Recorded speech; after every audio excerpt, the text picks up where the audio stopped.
بسم اللہ الرحمن الرحیم۔ معزز خواتین و حضرات، میں امید کرتا ہوں آپ خیریت سے ہوں گے اور میری دعا بھی ہے کہ اللہ پاک آپ کو سدا عافیت کے سائے میں رکھے۔ السلام علیکم ورحمۃ اللہ وبرکاتہ۔ قوم لوط جنہوں نے ایسی برائی کو ایجاد کیا جسے ان سے پہلے دنیا میں کسی قوم نے نہ کیا تھا، ایسی بدکاری جس کی مثال تاریخ میں کہیں نہیں ملتی۔ اس قوم نے ایسا کیا کام کیا تھا اور ان کا کیا انجام ہوا؟ حضرت لوط علیہ السلام اللہ کے برگزیدہ نبی تھے۔ آپ کے والد کا نام حاران تھا جو تاریخ کے بیٹے تھے۔ آپ کی پیدائش عراق کے قدیم شہر ار میں ہوئی تھی۔ اس شہر میں ابراہیم علیہ السلام کا مسکن تھا۔ دراصل لوط علیہ السلام کے والد حاران حضرت ابراہیم علیہ السلام کے سگے بھائی تھے، یعنی حضرت لوط علیہ السلام حضرت ابراہیم علیہ السلام کے بھتیجے تھے۔ چونکہ حضرت لوط علیہ السلام کے والد ان کے بچپن میں ہی انتقال کر چکے تھے، لہٰذا لوط علیہ السلام کو حضرت ابراہیم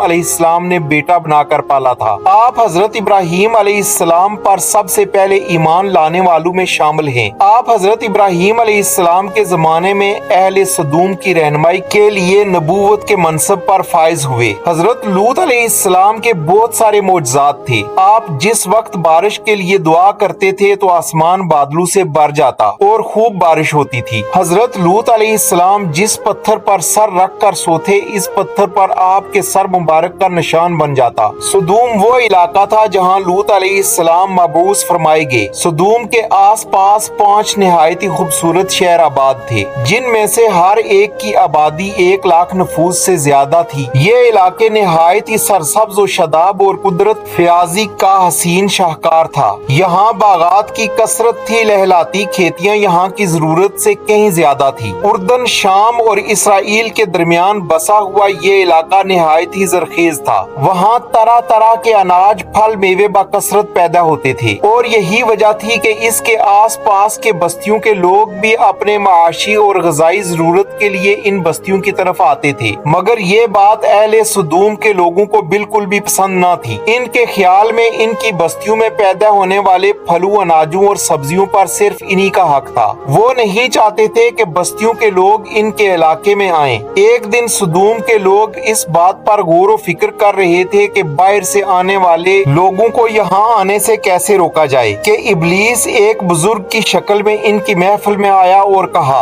اگر تم ان سے پیچھا چھڑانا چاہتے ہو تو میرے کہنے پہ عمل کرو۔ اس اجنبی بزرگ کی باتوں کو لوگوں نے بہت ہی توجہ سے سنا۔ ابلیس نے کہا، میں کل بتاؤں گا۔ دوسرے دن ابلیس ایک خوبصورت جوان لڑکے کے بیس میں آیا اور انہیں اپنی عورتوں کے بجائے مردوں کے ساتھ فعل بد کرنا سکھایا۔ ابلیس نے کہا کہ اگر تم ان بستیوں کے لوگوں سے نجات چاہتے ہو جو تمہاری بستی میں آ جاتے ہیں تو ایسا کرو کہ جب بھی کوئی شخص تمہارے علاقے میں آئے تو تم لوگ زبردستی اس کے ساتھ اپنی خواہش پوری کرو۔ اس طرح یہ لوگ اس بستی میں آنا چھوڑ دیں گے۔ اپنی نفسانی خواہش کے لیے مردوں سے بدفعلی اس قوم کا دستور بن گیا تھا۔ یہاں بے حیائی عام ہو گئی تھی۔ حکمران، سردار، رؤسا، ہر طبقے میں گھر گھر یہ عمل پھیل گیا تھا۔ بڑی محفل میں یہ لوگ اس فحاشی کے کام کو کر کے خوش ہوتے تھے۔ کوئی بھی محفل اس کام کے بغیر ادھوری سمجھی جاتی تھی۔ خاص کر مسافروں میں سے کوئی خوبصورت لڑکا ہوتا تو یہ لوگ اسے اپنا شکار بنا لیتے۔ تلمود میں لکھا ہے کہ اہل سدوم اپنی روزمرہ زندگی میں سخت ظالم، دھوکے باز اور بد معاملہ تھے۔ کوئی مسافر ان کے علاقے سے بخیریت نہ گزر سکتا تھا۔ کوئی غریب ان کی بستیوں سے روٹی کا ایک ٹکڑا نہ پا سکتا تھا۔ بارہا ایسا ہوتا تھا کہ باہر کا آدمی ان کے علاقے میں پہنچ کر فاقوں سے مر جاتا اور یہ اس کے کپڑے اتار کر اس کی لاش کو برہنہ دفن کرتے، اور اپنی وادی کو انہوں نے ایک باغ بنا رکھا تھا جس کا سلسلہ میلوں تک پھیلا ہوا تھا۔ اس باغ میں وہ انتہائی بے حیائی کے ساتھ اعلانیہ بدکاریاں کرتے تھے۔ حضرت لوط علیہ السلام نے انہیں توحید کی دعوت دی اور بدکاری کے اس گناہگار عمل سے توبہ کرنے کا حکم دیا۔ حضرت لوط علیہ السلام نے کہا، تم بے حیائی کیوں کرتے ہو؟ کیا تم عورتوں کو چھوڑ کر لذت حاصل کرنے کے لیے مرد کی طرف مائل ہوتے ہو؟ حقیقت یہ ہے کہ تم احمق لوگ ہو۔ حضرت لوط علیہ السلام سدوم کو دن رات واعظ و نصیحت کیا کرتے، لیکن اس قوم پر کوئی اثر نہ ہوا، بلکہ وہ بہت فخریہ انداز میں یہ کام کرتے تھے۔ انہیں حضرت لوط علیہ السلام کا سمجھانا بھی برا لگتا تھا، لہٰذا انہوں نے صاف صاف کہہ دیا کہ اگر تم ہمیں اسی طرح برا کہتے رہے اور ہمارے کاموں میں مداخلت کرتے رہے تو ہم تمہیں اپنے शहर से निकाल देंगे। हजरत लूत अलैहिस्सलाम ने नसीहत और तबलीग का सिलसिला जारी रखा, लिहाजा एक दिन अहले सदूम ने खुद ही अज़ाब इलाही का मुतालबा कर दिया। अल्लाह ताला ने अब तक इनके इस बदतरीन फाशी और बदकारी के बावजूद ढील दे रखी थी, लेकिन जब उन्होंने हजरत लूत अलैहिस्सलाम से एक दिन कहा कि अगर तुम सच्चे हो तो हम पर अजाब ले आओ, लिहाजा इन पर अजाब इलाही का फैसला हो गया। अल्लाह ताला ने अपने खास फरिश्तों को दुनिया की तरफ रवाना कर दिया। ये फरिश्ते दरअसल हजरत जिब्राईल अलैहिस्सलाम, हजरत मिकाईल अलैहिस्सलाम और हजरत इसराफील अलैहिस्सलाम थे। फिर ये फरिश्ते हजरत लूत अलैहिस्सलाम के घर तशरीफ लाए और हजरत लूत अलैहिस्सलाम ने इन खूबसूरत नौजवान लड़कों को देखा तो सख्त घबराहट और परेशानी में मुब्तला हो गए। उन्हें ये खतरा महसूस हुआ कि अगर इनके कौम के लोगों ने इन्हें देख लिया तो न जाने वो इनके साथ क्या सलूक करेंगे। हजरत लूत अलैहिस्सलाम की बीवी का नाम वाइला था। इसने आप पर ईमान न लाया था। वो दरअसल मुनाफिकत करती थी और काफरों के साथ थी, लिहाजा इसने जाकर अहले सदूम को ये खबर दे दी कि लूत के घर में नौजवान लड़के मेहमान ठहरे हुए हैं। ये खबर सुनकर बस्ती वाले दौड़ते हुए हजरत लूत अलैहिस्सलाम के घर पहुंचे। हजरत लूत अलैहिस्सलाम ने कहा, है कौम, ये जो मेरी कौम की लड़कियां हैं ये तुम्हारे लिए जायज और पाक हैं। अल्लाह से डरो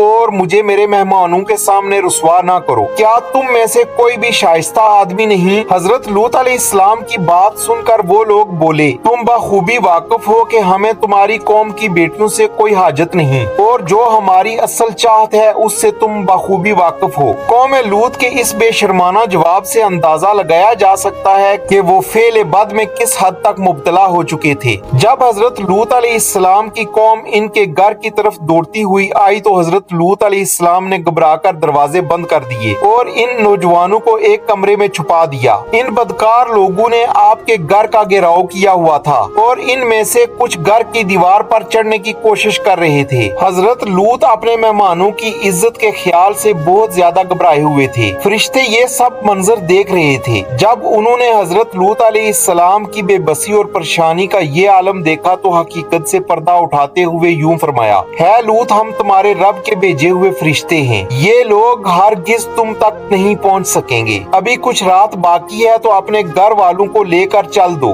और तुम में से कोई शख्स पीछे मुड़कर ना देखे। अहले सदूम हजरत लूत अलैहिस्सलाम के घर का दरवाजा तोड़ने पर बाजिद थे, लिहाजा हजरत जिब्राईल अलैहिस्सलाम ने घर से बाहर निकलकर अपने पर का एक कोना मारा, जिससे इन सब की आंखों के डेले बाहर निकल आए और बसारत जायल हो गई। ये खास अजाब उन लोगों को पहुंचा जो हजरत लूत अलैहिस्सलाम के पास बदनीयती से आए थे। हजरत लूत अलैहिस्सलाम हकीकत हाल जानकर मुतमईन हो गए और अपने घर वालों के साथ रात को ही निकल खड़े हुए। बीवी भी इनके साथ थी, लेकिन कुछ दूर जाकर वापस अपने कौम की तरफ पलट गई और कौम के साथ जहन्नम रसीद हो गई। सुबह का आगाज हुआ तो अल्लाह ताला के हुक्म से हजरत जिब्राईल अलैहिस्सलाम ने बस्ती को अपने पर से उखाड़ दिया और फिर अपने बाजू पर रख कर आसमान पर चढ़ गए। यहाँ तक कि आसमान वालों ने बस्ती के कुत्तों के भौंकने और मुर्गों के बोलने की आवाजें सुनी। फिर इस बस्ती को जमीन पर दे मारा, जिसके बाद इन पर पत्थरों की बारिश हुई। हर पत्थर पर मरने वालों का नाम लिखा हुआ था। जब ये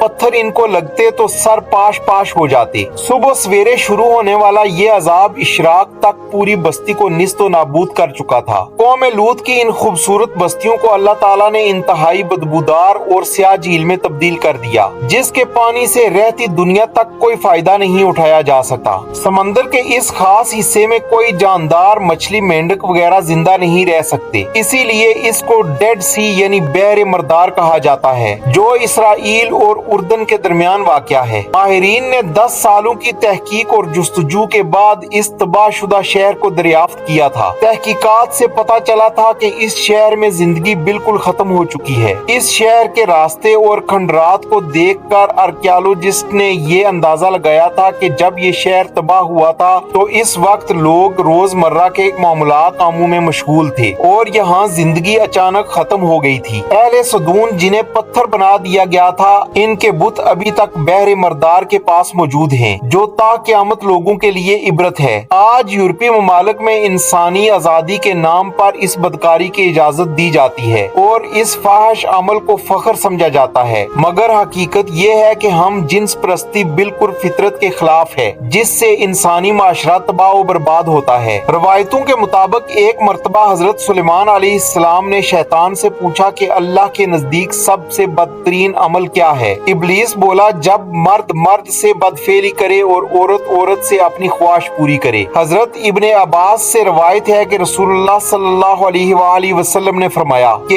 इस शख्स पर अल्लाह पाक की लानत हो जो कौम लूत वाला अमल करे। तो आप सबसे गुजारिश है कि मेरी अगर आज की ये वीडियो आपको अच्छी लगे तो इसे लाइक करें और अपने दोस्तों के साथ शेयर जरूर करें। हो सकता है कि आपका एक शेयर किसी दूसरे की जिंदगी और दिल बदल दे और आपके लिए भी बाइसे सवाब बने। बहुत शुक्रिया।